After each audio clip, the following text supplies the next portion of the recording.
Is there a reason you're on my porch again, Beverly? I said, blocking the doorway with my shoulder. The board president's clipboard bristled with pink warning slips, her jaw set like she'd come for blood. She didn't blink. Your mailbox is non-compliant, and there's been unauthorized signage posted by your driveway. I'll need you to address both issues immediately.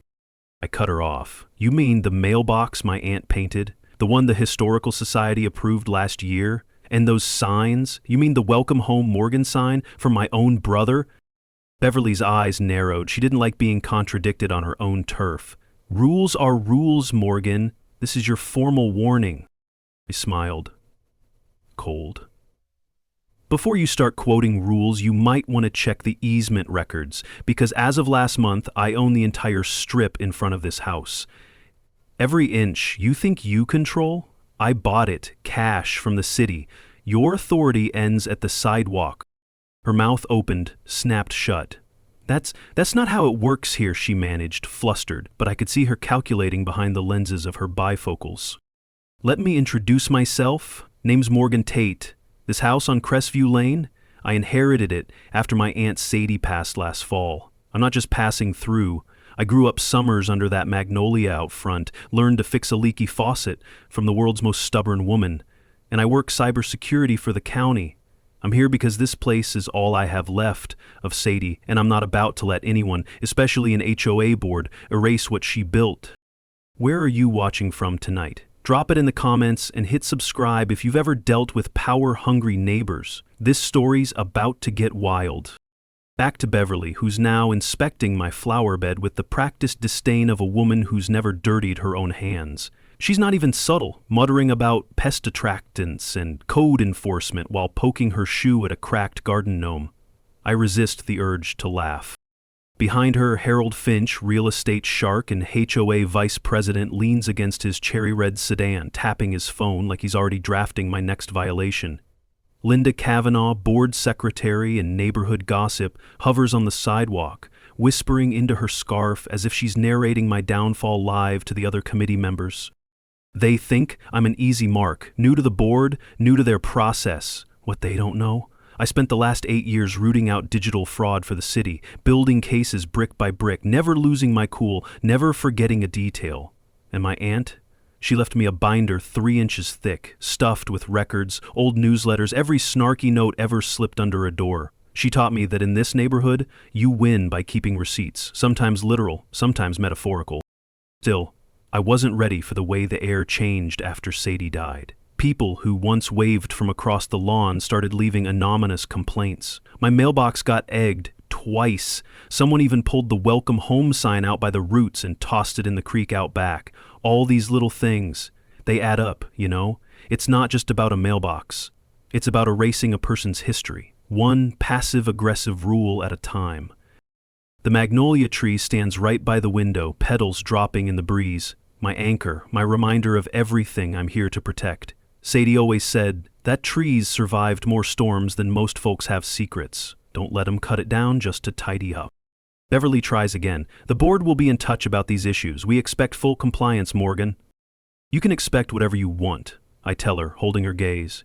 Just make sure your next inspection is on public property, not mine. And if you use that master key again without cause, I'll report you for trespassing. County code's clear.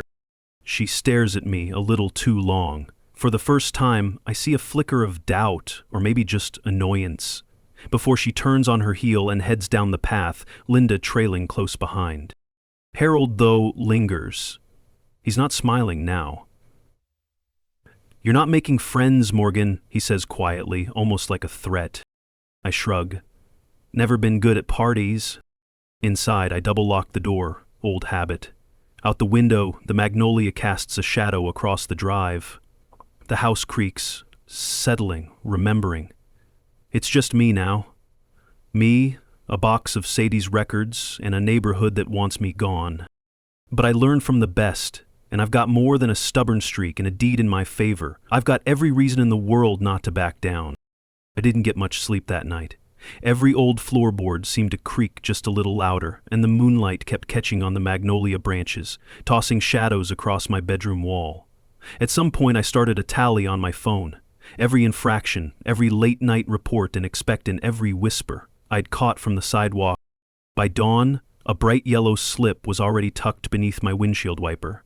Vehicle not fully within designated lines. I stared at the paint, not a toe over. The warning had Beverly's scratchy signature, underlined twice. Out front, the neighborhood had changed its temperature. Kids darted past my mailbox, careful not to make eye contact. 2 houses down, Mrs. Huang pretended to trim her roses, but her shears snipped the air with nothing in between. I saw Linda Kavanaugh on the corner with her phone, snapping photos of my yard, her mouth pinched tight as if the mere sight of my wildflowers violated her sense of order. It's strange the little things people do to make you feel unwelcome without ever saying the words out loud. Every time I walked out, someone watched. Every time I came home, I found something moved. A hose coiled tighter, the trash bins pulled back before I touched them. Once I caught a whiff of cologne by my gate. Harold, maybe. Too strong for morning. I poured myself coffee, leaning against the sink. Over the rim of my mug, I noticed a shadow cross the porch. The security camera, a new install from the HOA, blinked red in the dawn.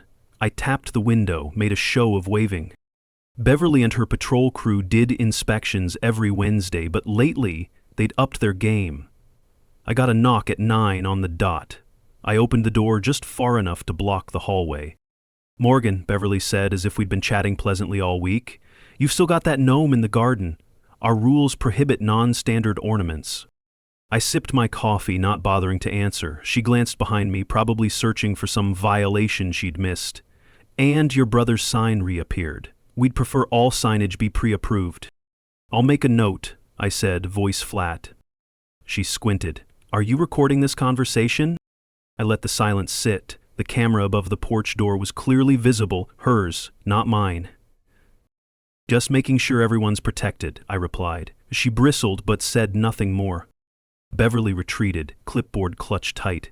As she stepped off the porch, Jenna Morales hovered at the curb, hands stuffed in her cardigan pockets, eyes darting everywhere but at me. She mumbled something, maybe sorry, or maybe just mourning. Either way, she didn't stay long. Jenna always looked like she wanted to melt into the sidewalk, but today she almost seemed guilty. I slipped back inside, bolting the door. The place felt smaller with every new notice. I glanced at the kitchen table, where Sadie's house rules lay open. Her handwriting, spiky and certain, stood out. "Don't ever give up ground. Not even an inch." Reparations memory.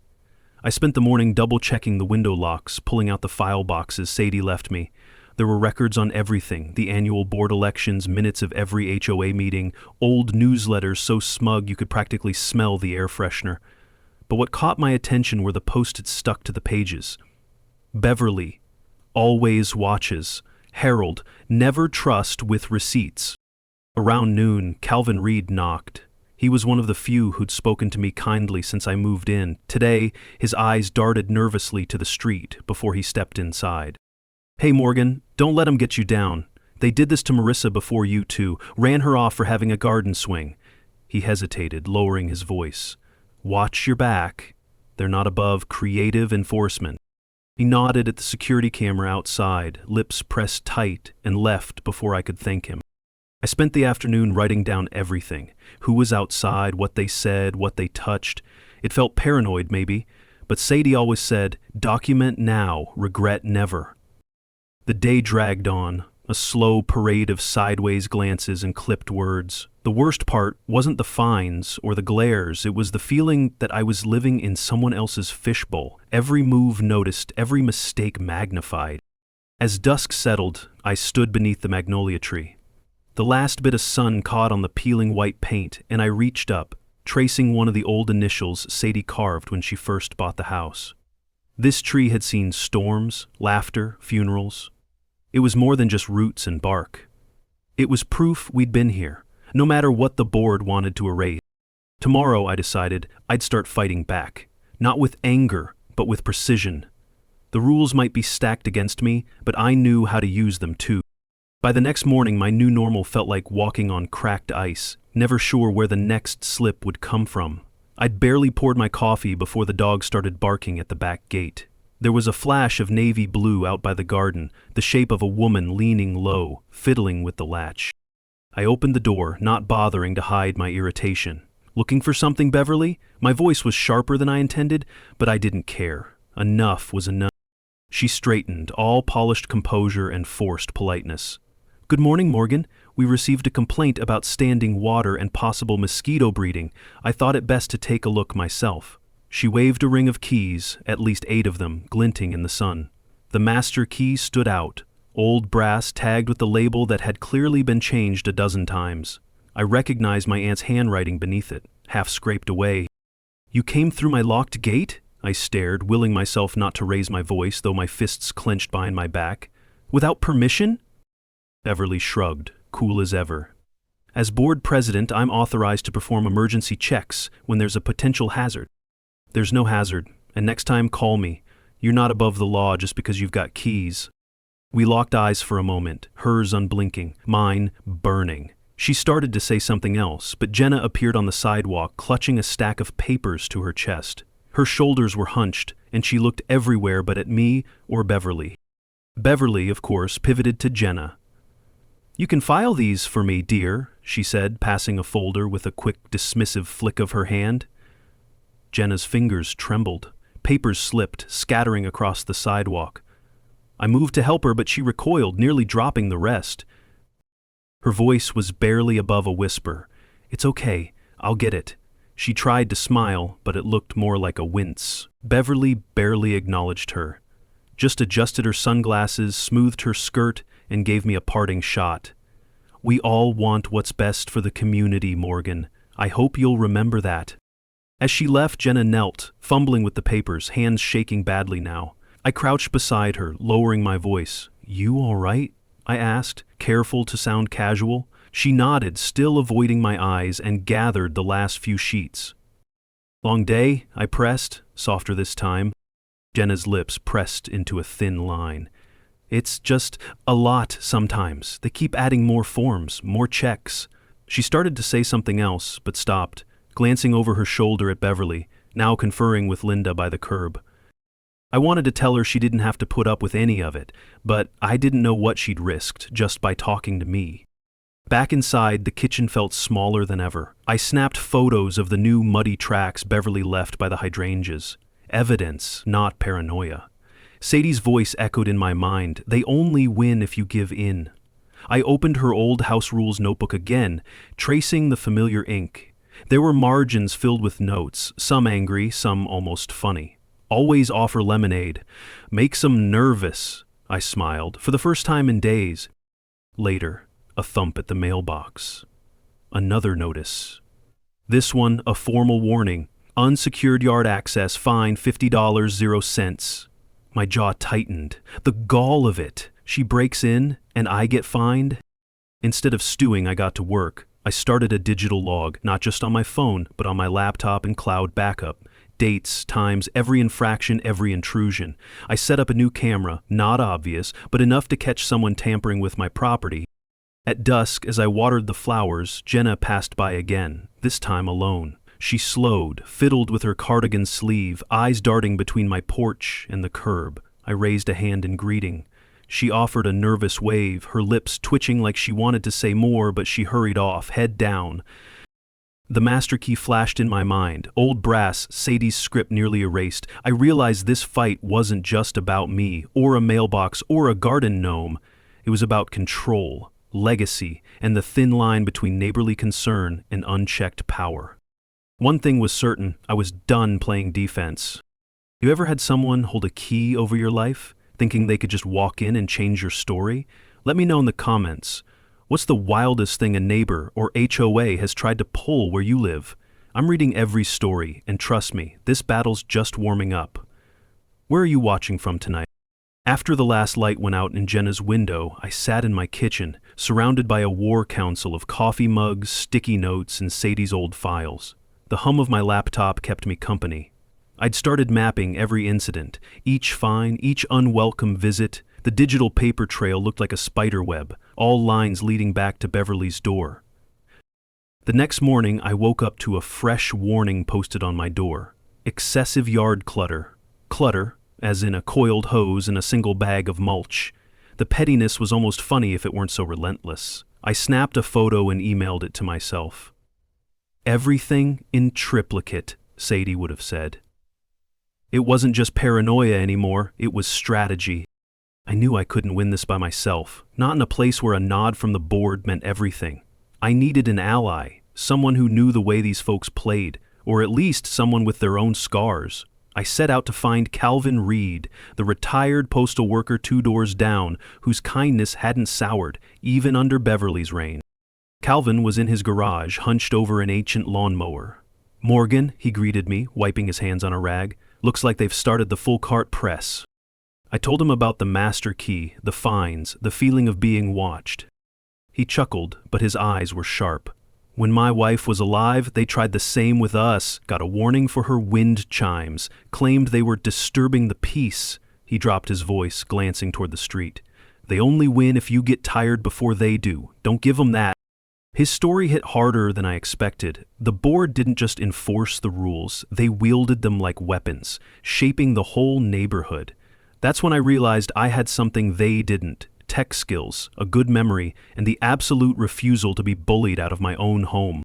By midday, the board had escalated. An official letter arrived, this one with a legal threat, something about security risks due to my inadequate exterior lighting. They wanted receipts for every bulb, every fixture. This wasn't just about code, it was about breaking me down, one demand at a time.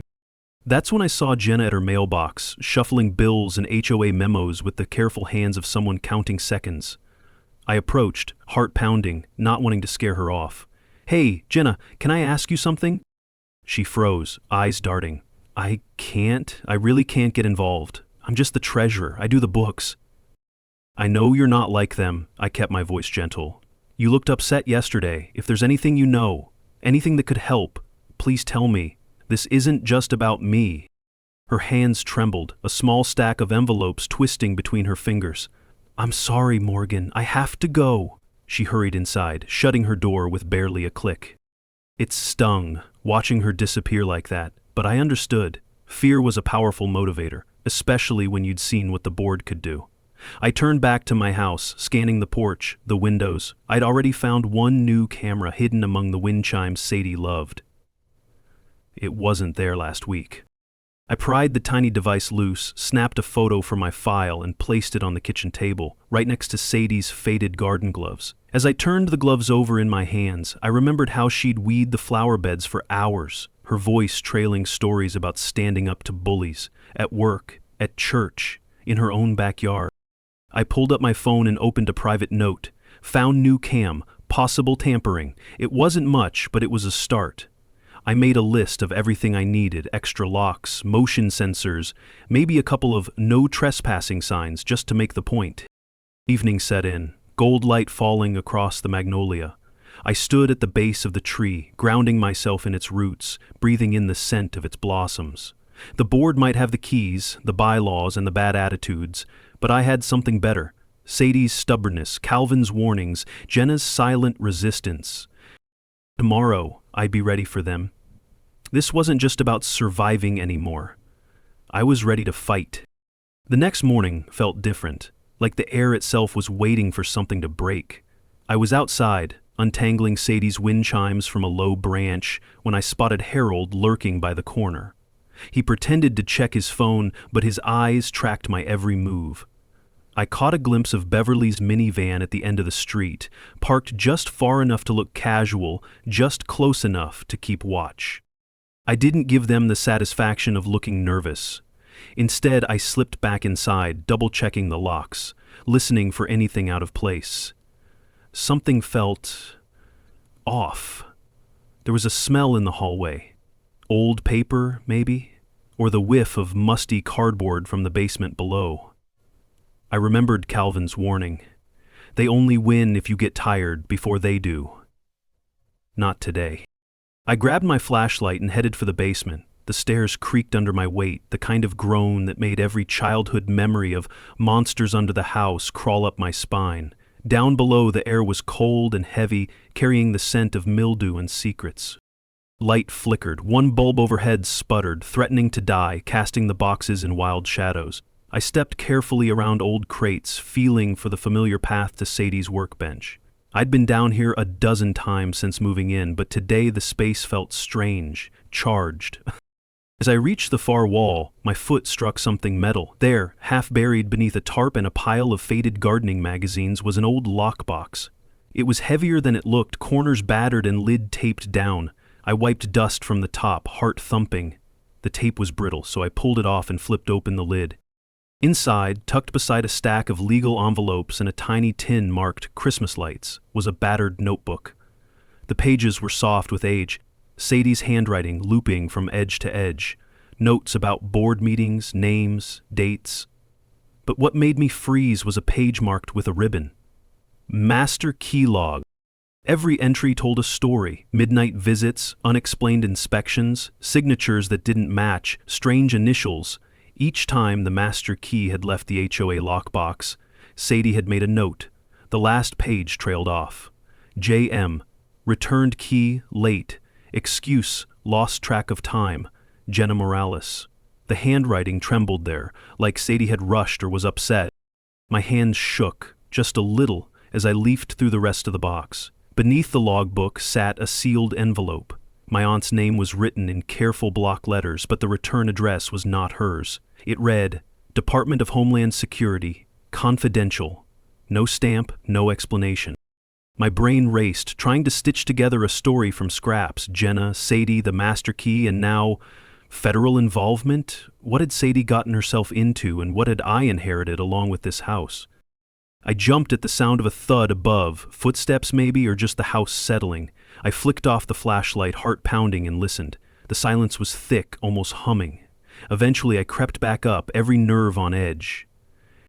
In the kitchen, I locked the envelope and the logbook in the drawer with Sadie's gloves and my own notes. I sat, fingers pressed to my temples, the weight of discovery heavy on my shoulders. It was bigger than a petty fine or an overwatered garden. It was surveillance, it was intimidation, it was secrets Sadie had never shared. That night, the magnolia petals drifted down in the breeze, gathering on the porch like quiet sentinels. I watched the street, waiting for headlights or shadows. There was no rest, just questions, the kind that didn't let you sleep until you found answers. One thing was clear: whatever was going on, I was in the middle of it now, and there was no turning back. I barely slept that night. Every time a car passed or the pipes knocked, my mind snapped back to the basement.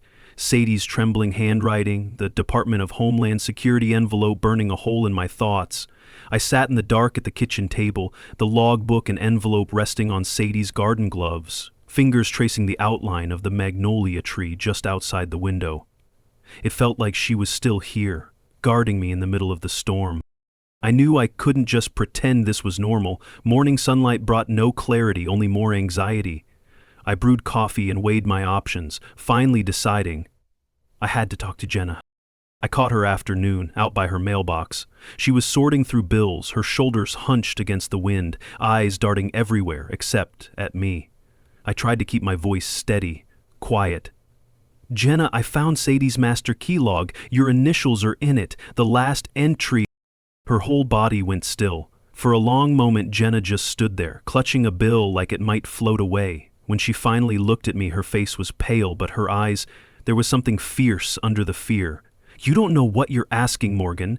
Beverly, she doesn't forgive. And if Harold thinks you're a problem, he's worse than she is, just quiet her. I'm not looking for trouble, I said, but someone needs to stand up to this. Jenna glanced back at her house, voice trembling. Sadie kept everything. I tried to help her, but you know what happened to her, don't you? She trailed off, biting her lip. Just be careful, please. I could see the decision warring in her, wanting to run, wanting to confess, but she turned and hurried inside, door shutting with a finality that left me shivering on the curb. I needed space to think. I wandered the yard, hands in the pockets of Sadie's old garden gloves. The magnolia tree was shedding its blossoms again, petals swirling down in the breeze. It always felt like Sadie was whispering in those petals, reminding me to stay stubborn, to trust my instincts. I sat beneath its branches, the gloves a barrier against the cold earth. I made a promise to her and to myself. I'd see this through, whatever the risk. Back inside, I opened the envelope. My hands were slick with sweat. Inside was a single sheet, official letterhead, everything redacted except one line. This property was previously used for federal surveillance related to HOA board activities. Contact Agent Rivers if tampering or harassment occurs. A phone number was scrawled in the margin, different ink, probably Sadie's. I stared at it, pulse racing. This wasn't just HOA drama. Sadie had been helping the feds? Was she being watched? Or was she the one watching? I copied the number into my phone but didn't dial. Not yet. Instead, I walked the perimeter, looking for more cameras or signs of tampering. The neighborhood felt different now, electric with secrets. My gaze lingered on Jenna's window. The curtains fluttered, but she didn't appear. Down the block, Harold drove by, slow, suspicious, eyes flicking my way. He tapped the brakes right in front of my house before speeding off. When dusk settled in, I pulled out Sadie's gloves again, dirt still wedged in the seams. I slid them on and planted myself beneath the magnolia tree, daring anyone to come at me in the night. Each blossom at my feet was a reminder. This place wasn't just walls and a roof. It was every battle Sadie had ever fought. Inside, I took the logbook, the letter, and every photo I'd taken and started making copies. I wanted a trail, proof that someone here was telling the truth. I didn't trust the board, and I didn't trust fate to protect me if this went sideways. Tonight, I was ready. If the gloves were coming off, it would be on my terms. Ever felt like the secrets in your home were bigger than the house itself? If you've ever stood your ground for something that mattered, legacy, family, truth, drop your story in the comments. I want to know where you're watching from and what you'd risk to protect your home. The next move's coming, and trust me, it's a game changer. Night in Crestview Lane is different when you're waiting for the other shoe to drop. I barely slept, too many shadows, too many questions swirling around in my mind. When I did drift off, it was with Sadie's gloves on the nightstand and that Homeland Security letter staring at me like an unblinking eye. It wasn't just me under surveillance anymore. I could feel the web tightening around Jenna, too. By sunrise, my nerves had settled into something like resolve. I wasn't just reacting now, I was thinking a step ahead. I took my phone and started a new file, evidence for Agent Rivers. Every photo, every warning slip, every note from Sadie, all cataloged. If something happened to me, someone had to know the truth. That afternoon, I saw Jenna. She was watering her petunias, but her hands shook so badly she nearly drowned the whole planter. She wouldn't look up, even when I waved. Instead, she tucked something into my mailbox and hustled back inside. I waited until the street was clear before retrieving it. A single yellow sticky note. Sadie's handwriting, scrawled and urgent. Ask about Homeland Security. Your aunt protected us all. That was all it took to tip Jenna's hand. I spotted her through her kitchen window later, pacing, biting her thumb, glancing nervously at the street. Her curtains twitched whenever Harold's car rolled by. I figured she'd break before long, either from fear or conscience. Instead of confronting her right away, I took the opportunity to dig deeper. I dusted off the old hard drive Sadie used for her neighborhood records password. Magnolia. Hundreds of files. From HOA budgets to legal memos to blurry photos of board members snooping around her yard at midnight. Tucked among them, a folder labeled Jenna, half filled with scanned receipts and board meeting notes. One caught my eye, a transcript of a phone call, Sadie and Jenna discussing missing money and unrecorded master key usage. My skin prickled. Jenna wasn't just scared. She was in deep. I made copies of everything and started plotting. If I could prove the board was breaking the law, tampering, harassment, maybe even financial fraud, I'd have leverage. But I couldn't do it alone. I needed Jenna on record. As dusk settled, I waited by my fence, pretending to weed. Jenna finally emerged for her evening walk, eyes flicking from me to the ground. "You left me a note," I said, keeping my voice low. She froze, shoulders rising to her ears. "I shouldn't have. If they find out—" "I'm not here to get you in trouble," I said, "but I know Sadie was working with the feds. You know why. You know what she found?" Jenna's hands twisted the hem of her sweater. Her voice came out in a rush. "It started with the cameras. Beverly wanted surveillance everywhere, but not just for safety. She was watching people. Blackmail sometimes, or threats, to keep people in line. Sadie tried to stop it, but they turned on her. Said she was breaking confidentiality. I signed off on things I shouldn't have." There it was, the real story, trembling on Jenna's lips. I've got proof, I told her, but I need more. Documents, emails, anything. Will you help me? She hesitated, eyes shiny with tears, then nodded. I kept records. I couldn't throw them away. I'll bring them tomorrow, but you can't tell anyone it was me. A wave of gratitude washed over me, relief mixed with anger that it had come to this. You're not alone, I said. They can't control us forever. The porch light blinked on behind Jenna, making her jump. I have to go, she whispered, and disappeared inside. Back in my kitchen, I wrote everything down. Sadie's trail, Jenna's confession, the roots of something much bigger than a war over mailboxes. For the first time, I felt like maybe, just maybe, the tide was starting to turn. I woke up with that rare feeling, like the world had tilted just a fraction, and for once it was shifting my way. After weeks of dread, suspicion, and sleepless nights, I finally had a lead, and more importantly, an ally. Still, I knew things could turn on a dime. This neighborhood didn't forgive easily. Jenna dropped off the documents early, no words exchanged, just a brown envelope pressed tight in her hand. She slipped it into my mailbox, glanced once over her shoulder, and disappeared before I could wave. When I brought it inside, my hands trembled. Not from fear, but from the sense that maybe, just maybe, we were about to change the rules of this game. Inside, copies of board meeting minutes, financial statements, internal emails. My eyes widened at the language. Harold all but ordering cameras installed on properties without approval. Linda suggesting targeted enforcement on homes she considered untidy, and Beverly, queen of the power play, authorizing emergency entry with the master key more than a dozen times in 6 months. I snapped photo after photo with my phone, uploading everything to the secure cloud folder labeled Agent Rivers. It felt like building a case in real time, evidence stacking up like bricks. My heart pounded, adrenaline humming, but my brain was clear, focused. Every line of text, every grainy photo was one more nail in the coffin for their regime. I didn't want to act alone, not anymore. I called my friend Eric, a federal law enforcement contact for my city job. Our conversations were always cautious, laced with the kind of dark humor that only comes from seeing too much. He picked up on the 3rd ring. Morgan, didn't expect to hear from you unless someone hacked the city council again.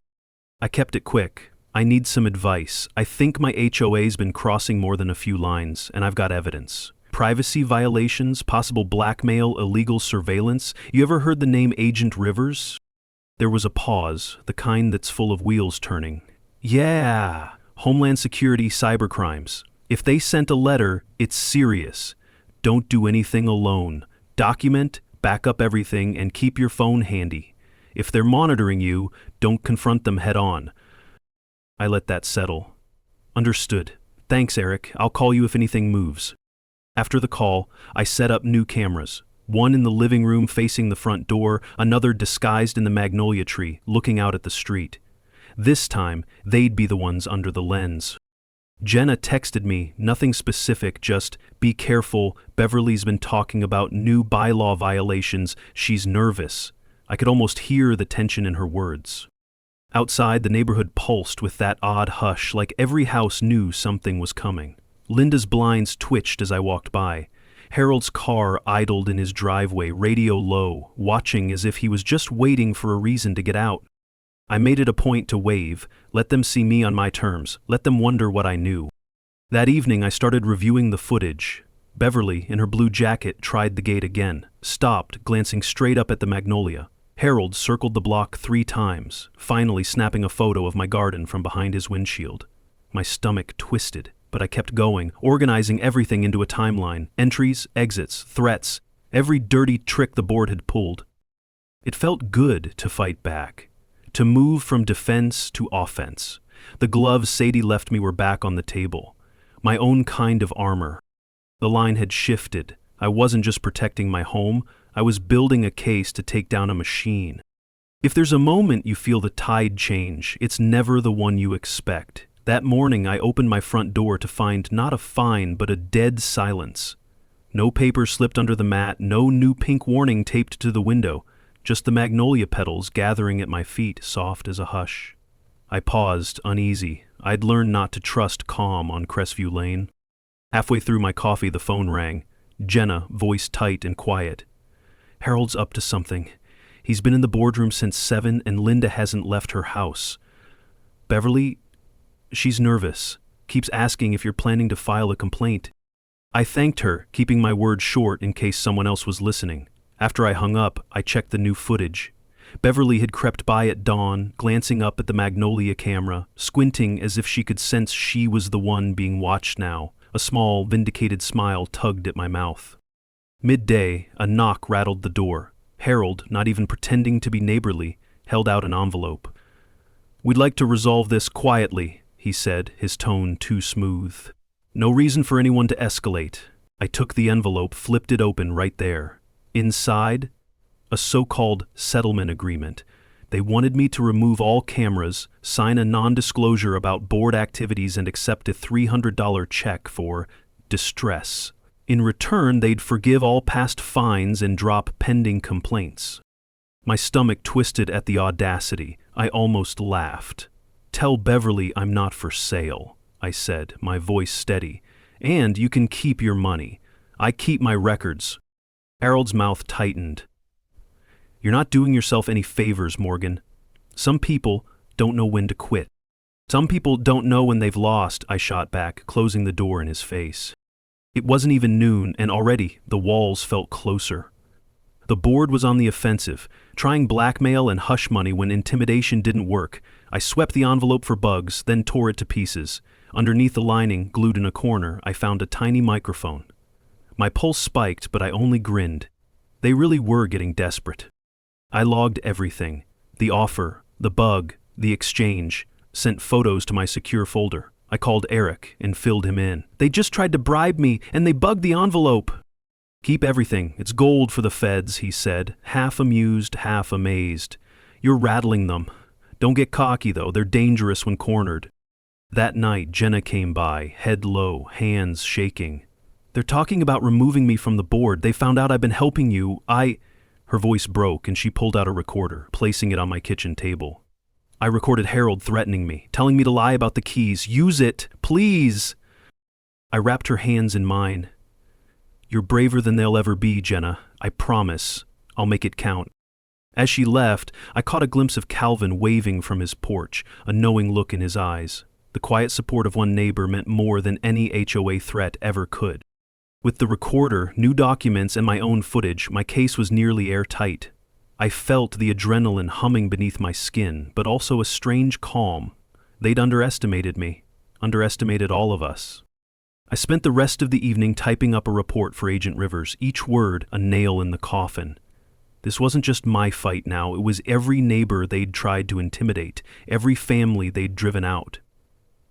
The gloves Sadie left me, stained with fresh dirt, sat by my laptop, a reminder I was fighting for something bigger than myself.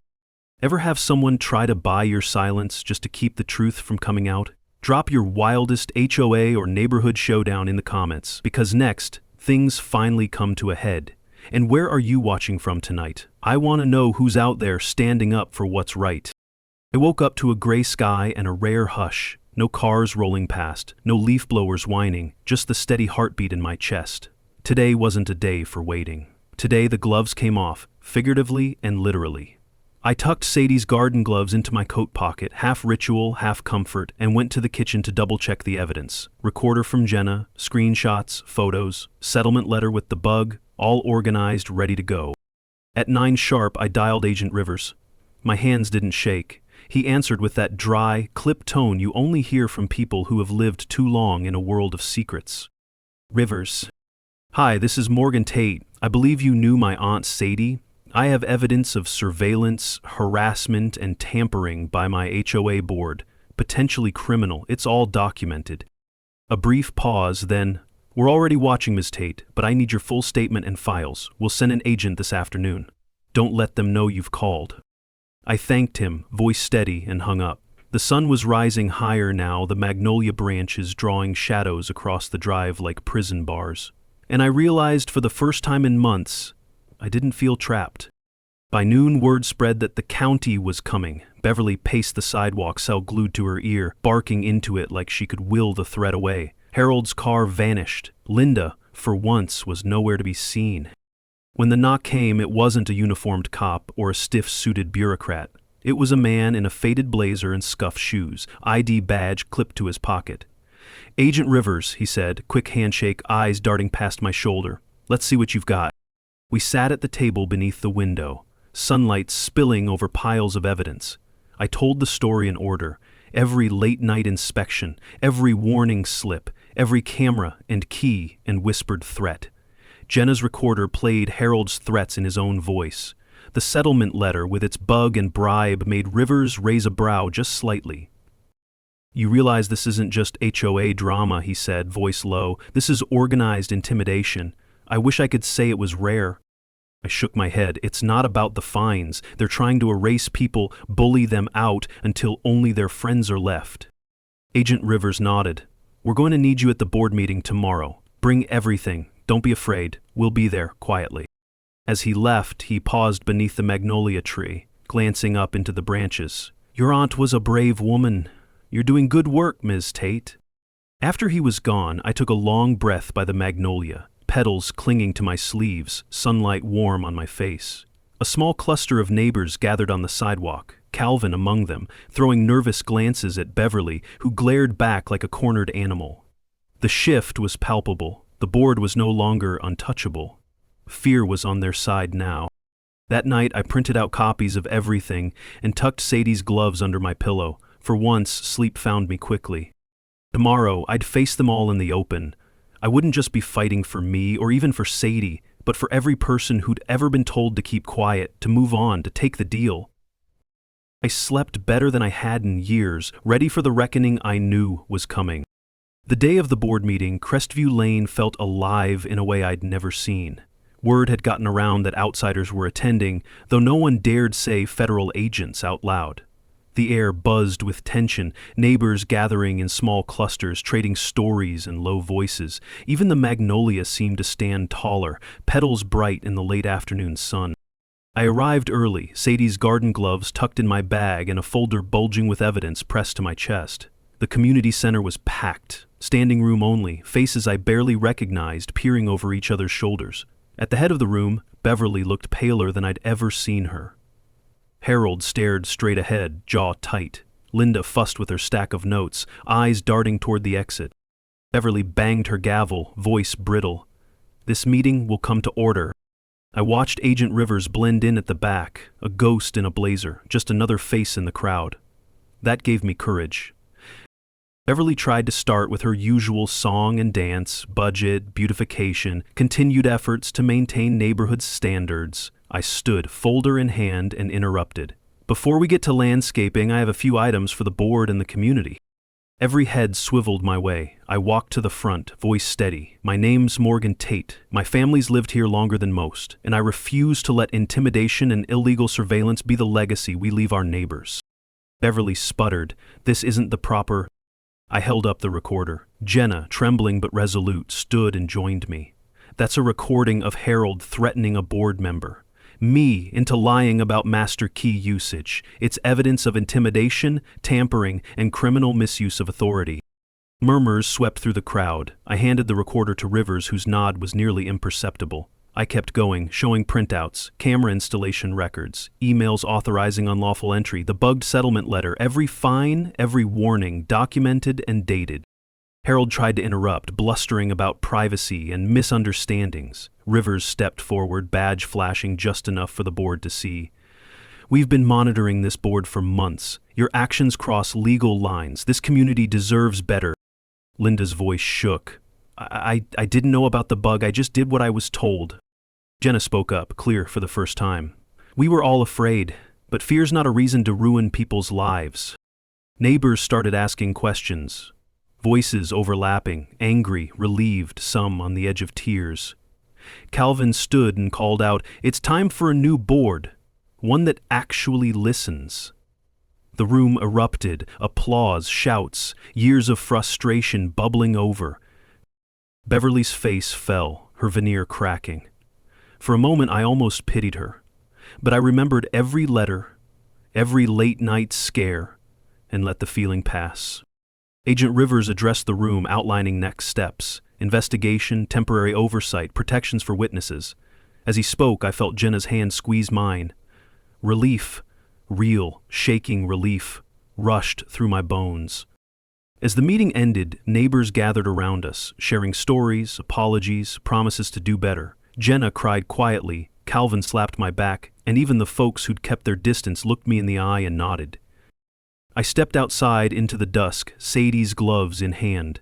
The magnolia tree caught the last bit of sun, petals fallen like confetti on a brand new world. I walked home from the community center as if gravity itself had changed. Lighter, sharper, finally mine. Dusk was settling, that soft blue before night, and the magnolia outside my window shivered in a breeze, blossoms swirling at my feet. For the first time in months, I left my porch light on without worrying who might be watching. The following days blurred by, not in chaos but in release. Neighbors came by with casseroles, awkward apologies, or shy thank yous. Jenna dropped off a homemade pie, apple still warm, her hands steady now, not trembling. "It's over," she whispered, and the smile between us said more than words. Word spread fast. Beverly resigned before the board even voted. Harold vanished. Rumors said he'd skipped town for business opportunities. Linda handed in her keys and wrote a letter of apology 2 pages long, left on every porch. The HOA, for the first time in decades, was facing a full investigation and a total rewrite. Calvin stopped by with a new set of wind chimes, silver and loud. "No more noise complaints," he grinned. "No more noise complaints," he grinned. I spent a whole Saturday in the yard, untangling those wind chimes and replanting Sadie's favorite flowers beneath the magnolia. With every handful of dirt, I felt her hand guiding mine. Old, patient, stubborn. When I finished, I slipped on her garden gloves, now faded and soft, and sat under the tree, letting the weight of everything fall away. It wasn't just about beating the board. It was about reclaiming home, about proving to myself and everyone else that dignity was worth more than comfort, and that silence only helps the ones who want to keep you quiet.